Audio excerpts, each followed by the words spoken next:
कार्यक्रमाचे अध्यक्ष श्री प्रकाशजी पोवरे, या कार्यक्रमाचे संकल्पक माननीय श्री वामनरावजी चटप साहेब, पीठावर बसलेली सर्व मान्यवर उपस्थित मंडळी, त्यांच्या पाठीमागे बसलेली सर्व राजुरा भूषण आणि त्यांचे नातेवाईक मंडळी, समोर बसलेली आपण सर्व राजुऱ्याची रहिवासी मंडळी, रसिक हो.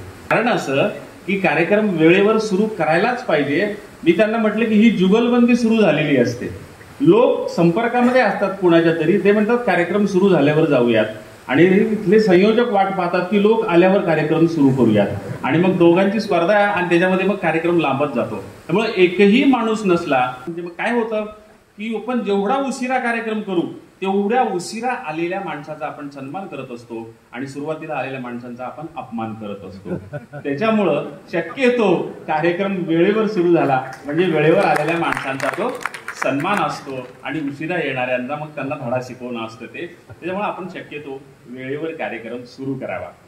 या कविता बोल म्हटलं क्या हुआ साहब, तो बोले तुम क्या बोले, म्हटलं क्या बोला, तो बोले तुम बोले ना सिख बाबा सिख, बाबा सिख. शरद जोशी साहब म्हणाले मान साहब इसका मतलब ऐसा नहीं है. भूपेंद्र सिंह मान म्हणाले शरद जोशी साहब तुम्हारे साथ रह रहे के थोड़ा मराठी मुझे भी समझ में आ रहा है. इंद्रजीत भालेराव क्या बोले मेरी समझ में आया लेकिन मैं जानबूझकर बोल रहा हूँ. शरद जोशी म्हणाले क्यों, ते म्हणाले क्यों कि इंद्रजीत भालेराव ने आप सबको लड़ने को बोला और लड़ने वाला बोले तो सिख होता है सिख. इसके लिए मैं जो बोला वो भी सच है, तुम जो बोले वो भी सच है. सत श्री अकाल. आणि कार्यक्रम संपला. उच्चच्या उच्च व्यासपीठ होतं ते. व्यासपीठावरचे लोक सगळ्यांना दिसावेत म्हणून, कारण लाखो लोक आलेले होते. उतरताना साहेब मला म्हणाले इंद्रजीत माझा हात धरावा जरा, ह्या पायऱ्या डगमगतायत. मग मी त्यांचा हात धरून खाली उतरलो. शेवटच्या पायरीवरून खाली आम्ही जमिनीवर पाय टेकवला तर पब्लिक मधून एक तगडाचा तगडा माणूस पळत पळत आला, मला कडकडून मिठी मारली. म्हटलं जातात आपल्या हाडं मोडून, आता आपलं काही खरं नाही. ते मला म्हणाले अरे इंद्रजीत भालेराव तुमने क्या कविता बोली. बोले 15-20 साल से हम एक काश्तकार को एक ताल में लाने की कोशिश कर रहे. बोले ये कभी एक ताल में नहीं आते. बोले और तुम्हारी कविता ने सबको एक ताल में लाया. बोले कितनी अच्छी तालियां बजा रहे थे ये सब. पण त्या टाळ्या का वाजवत होते मला नंतर कळालं. मलाही आश्चर्य वाटत होतं की मी टाळ्या वाजवा असं न सांगता सुद्धा हे 7 लाख लोक इतक्या सुंदर टाळ्या कशा वाजवत आहेत. तर माझ्या लक्षात आलं की व्यासपीठाच्या तिकडच्या बाजूला शरद जोशी उभे होते आणि एखाद्या संगीतकारानं संगीत गाण्याचं संचलन करावं त्या पद्धतीनं ते टाळ्या कशा वाजवायच्या ते लोकांना सांगत होते आणि त्यांच्याकडे पाहून ती पब्लिक टाळ्या वाजवत होती. तो माणूस जो म्हणाला तगडा माणूस कि तुमने कितनी अच्छी कविता बोली. बोले काश्तकार को एक ताल में लाया. बोले कभी ताल में नहीं आते काश्तकार लोग. बोले बहुत बेकार लोग है, हम इनके लिए काम करते हैं लेकिन बहुत बेकार लोग है, ये ताल में नहीं आते ये लोग. तुमने ताल में लाया. बोले तुम क्या करो ये कविता हमको हरियाणवी में ट्रांसलेट करवा दो, मैं बैंक ऑफ हरियाणा की ओर से इसका पोस्टर बनवाऊंगा और पूरे स्टेट में लगवा दूंगा. शरद जोशी म्हणाले इंद्रजीत मी तुला यांचा परिचय सांगतो. हे कोण आहे? कोण आहे ते ग्रस्त? ते म्हणाले हे हरियाणाचे शेतकऱ्यांचे नेते आणि बँक ऑफ हरियाणाचे चेअरमन प्रेमसिंग दहिया आहे. प्रेमसिंग दहिया आहे. आणि मग प्रेमसिंग दहियाला ते म्हणाले तुम्ही या कवितेचं पोस्टर बनवणार आहेत ना. म्हणले हो. म्हणले बँकेच्या वतीनं पोस्टर बनवणार आहेत ना. म्हणले हो. म्हणले याच्यामध्ये घेतलेली कर्ज बुडवायला सांगितले आणि बँकेच्या वतीनं पोस्टर बनवणार पुरे स्टेट पे म्हणाले प्रेमसिंग दहिया होते. अरे वो लाईन कट करवा दो. बोले ट्रान्सलेट करवा. आणि मग त्यांनी ती ओळ कट करून अक्षरशः त्याचं पोस्टर बनवलं असं मला नंतर कळालं. जसं भगतसिंग जन्मशताब्दीच्या वर्षामध्ये कॉम्रेड गोविंद पानसरे यांनी पोस्टर बनवलं होतं आणि कॉम्रेड गोविंद पानसरे यांना प्रचंड ही कविता आवडायची. सगळ्या कम्युनिस्ट लोकांना ते आग्रह करायचे ही कविता म्हणा म्हणून, आणि अनेक त्याच्या कार्यकर्त्यांना त्यांनी ही कविता पाठ करायला सांगितलेली होती. असे ह्या कवितेचे इतके किस्से आहेत. मी जर तुम्हाला सांगत बसलो आमदारांचे, खासदारांचे, गोपीनाथ मुंडेंचे, विलासराव देशमुखांचे सगळ्यांचे किस्से आहेत. वेगवेगळ्या उपस्थितीत कविता म्हणताना काय घडलं त्याचे, त्या किस्स्यांचे 20 लेख मी महाराष्ट्र टाइम्स मध्ये लिहिले होते एक माझ्या सदरामध्ये. या कवितेच्या वाचनानं महाराष्ट्रभर फिरताना काय काय किस्से, त्यातले काही 2-3 किस्से मी तुम्हाला फक्त सांगितले. या 2 कविता मुद्दा मी म्हटल्या, पण महिलांचं मोठ्या प्रमाणामध्ये तिकडे आणि इकडेही उपस्थिती असल्यामुळं आता शेवटी फक्त 2 कविता महिला विषयक म्हणतो आणि थांबतो, कारण बराच वेळ झालेला आहे. मला बोलायला बरोबर सुद्धा आता 35 मिनिटं झाली. त्याच्यामुळे आणखी एक 5 मिनिटं मी तुमची घेतो, 2 कविता म्हणतो आणि मग आपण थांबूया. आणि तुम्हाला फार उत्सुकता वाटली तर पुन्हा कधीतरी बोलवा आणि स्वतंत्र आपण मजा करूया. खूप जास्त भाषण ठेवू नका. माझ्या एकट्याचा कार्यक्रम ठेवा. मोकळेपणानं बोध काही आणि आजचा कार्यक्रम चांगलाच होता, पण आपला हा मोठा कार्यक्रम होता. मला हा कार्यक्रम पाहायला मिळाल्याचा आनंदच आहे. पण याच्यामध्ये आपल्याला स्वतःला आपण कोंबून घेतलं पाहिजे आणि कमीत कमी वेळ घेतला पाहिजे. नाहीतर मी बोंबलत बसलो कितीही वेळ तर कार्यक्रम कधी संपेल, पुन्हा जेवायचं आहे. शेवटच्या 2 महिला असल्यामुळे महिलांसाठी कविता. एक खेड्यातली आई आहे, तिला 4 मुली आहेत. ही कविता उल्लेख केला तुम्ही परिचय करून देताना माझा की पहिलं विश्व मराठी साहित्य संमेलन अमेरिकेत झालं तेव्हा भीत मी तिथे ही कविता म्हटली. म्हणावी का नाही असा मला प्रश्न पडला होता. कारण ही कविता एका गरीब खेड्यातल्या माईची लेकीची कविता आहे. अमेरिकेतली माणसं सगळी, तिथल्या ज्या महिला होत्या, माणसं होती, ती सगळी महाराष्ट्रीयनच होती. कारण ती मराठी भाषिकच होती. ते अमेरिकेमध्ये आपल्याला माहिती की प्रचंड मोठ्या मराठी भाषेत लोक राहतात, त्याच्यामुळे त्यांना समजले याचा मग शंका नव्हती.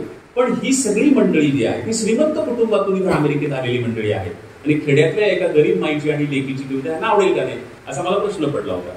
पण ती कविता त्यांना प्रचंड आवडली. नंतर 2-3 दिवस मंडपाच्या संमेलनाच्या मंडपामध्ये जेवण करताना त्या सगळ्या अमेरिकन आपल्या महाराष्ट्रीयन महिला गोळा व्हायच्या आणि डोळ्याला पदर पुसत म्हणायचे की सर तुम्ही काय सुंदर कविता म्हटली, आम्हाला रडवलं. अहो म्हटलं ती खेड्यातल्या एका गरीब माईची लेकीची कविता तुम्हाला का आवडली. तर त्यांनी असं मला सांगितलं की सर तुम्हाला कविता लिहिताना तुमच्या मनात काय होतं आम्हाला माहित नाही, पण कविता ऐकताना भारतात राहिलेली आमची आई आणि अमेरिकेत आलेल्या आम्ही तिच्या लेकी असा अर्थ घेतला म्हणून आम्हाला ही कविता जास्त आवडली. तर एक खेड्यातली आई आहे, तिला 4 मुली आहेत. एक मुलगी चांगल्या घरी पडली, दुसरी मुलगी चांगल्या घरी पडली, तिसरी मुलगी चांगल्या घरी पडली, पण एक मुलगी चांगल्या घरी पडली नाही. आता ही पडली नाही हे तुम्हाला सगळ्यांना कळलं असेल. कधी कधी पुण्या मुंबईला असं काही म्हटलो मी की नंतर लोक पडली म्हणजे काय, तर पडली म्हणजे दिल्या गेली, गावात दिल्या गेली, तिचं सासर ते या अर्थाने. तर एक मुलगी चांगल्या घरी पडली नाही. तिचं घर चांगलं नव्हतं, तिचं गाव चांगलं नव्हतं, सासरा चांगला नव्हता, सासू चांगली नव्हती, नवरा चांगला नव्हता. आईचा सगळा जीव तिच्यामध्ये गुंतलेला. आईला नेहमी वाटायचं की तिनं पुन्हा पुन्हा माहेराला यावं आणि माहेरचा पाहुणचार घेऊन जावं, म्हणून सारखी तिला वेगवेगळ्या निमित्तानं बोलवत असायची. म्हणून आई बोलवते तिला अशी अर्धी कविता आहे आणि मुलगी तिला उत्तर देते अशी अर्धी कविता आहे. त्यामुळे अर्धी कविता जी आईचं बोलवणं आहे ती आधी मी सादर करतो. आई तिला बोलवते आहे की उभ्या उभ्या आड रात्र येऊन जायचं लेकी, उभ्या उभ्या आड रात्र येऊन जायचं लेकी. इथं आता सुरू असल उन्हाचा कहार, इथं आता पिकली ग आंबेराई फार. इथं आता सुरू असल उन्हाचा कहार, इथं आता पिकली ग आंबेराई फार. रसाळीचे 4 आंबे खाऊन जायचं लेकी, उभ्या उभ्या आड रात्र येऊन जायचं लेकी. विहिणीच्या टोमण्यानं कान किटला असल, विहिणीच्या टोमण्यानं कान किटला असल, रोज रोज चटणी भाकर जीव इटला असल. विहिणीच्या टोमण्यानं कान किटला असल, रोज रोज शिळी भाकर जीव इटला असल. तुपासंग पुरणपोळी खाऊन जायचं लेकी, उभ्या उभ्या आड रात्र येऊन जायचं लेकी, उभ्या उभ्या आड रात्र येऊन जायचं लेकी. रातन दिस काम तुला हिसाबाबी नसल, रातन दिस काम तुला हिसाबाबी नसल. लंबे लंबे बाल तुझे गुत्ता झाला असल, रातन दिस काम तुला हिसाबाबी नसल. लंबे लंबे बाल गुत्ता झाला असल. मायेच्या हातानं न्हावून जायचं लेकी, उभ्या उभ्या आड रात्र येऊन जायचं लेकी. रातन दिस गुज बोलू रात जागून काढू, संगमंग गुज बोलू रात जागून काढू. आनंदानं हसू दोघी आनंदानं रडू, संगमंग गुज बोलू रात जागून काढू. आनंदानं हसू दोघी आनंदानं रडू. सगुनाचा हिरवा चुडा लिहून जायचं लेकी, उभ्या उभ्या आड रात्र येऊन जायचं लेकी, उभ्या उभ्या आड रात्र येऊन जायचं लेकी, उभ्या उभ्या आड रात्र येऊन जायचं लेकी. हे लेकीचं निमंत्रण मुलीला मिळतं, पण मुलगी धावत पळत येत नाही. तिची तक्रार आहे की सगळ्यांना देताना तू नीट पाहून दिलंस, सासर नीट पाहिलं, सासरा नीट पाहिला, सासू नीट पाहिलीस आणि नेमकं माझ्या वेळेला मात्र तू घाई केलीस आणि आता काय तुला माझी माया आली. त्याच्यामुळं ती या आईच्या निमंत्रणाचं रागे रागे उत्तर देते. ती म्हणते जाय तुला बोलायची नाही माय, जाय तुला बोलायची नाही माय, जाय तुला बोलायची नाही. लाडाची लाड केले का तुझी मी, गोरी भुरी होते नव्हते खुशी मी.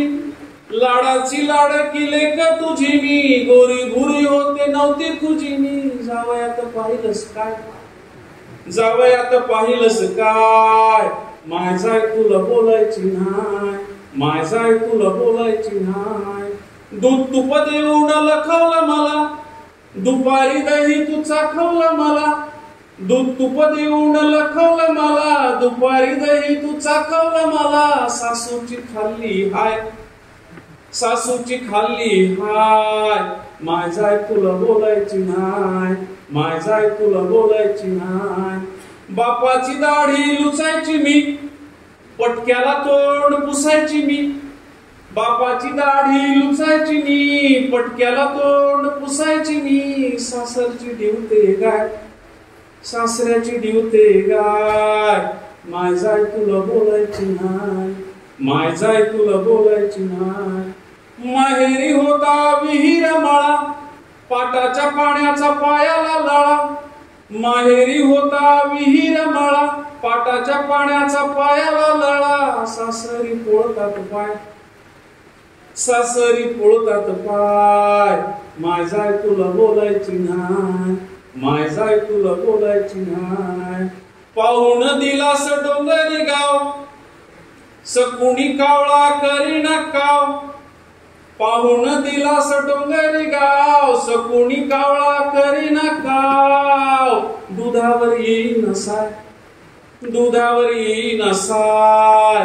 माय जाय तुला बोलायची नाय, माय जाय तुला बोलायची नाय. माय जाय तुला बोलायची नाय, माय जाय तुला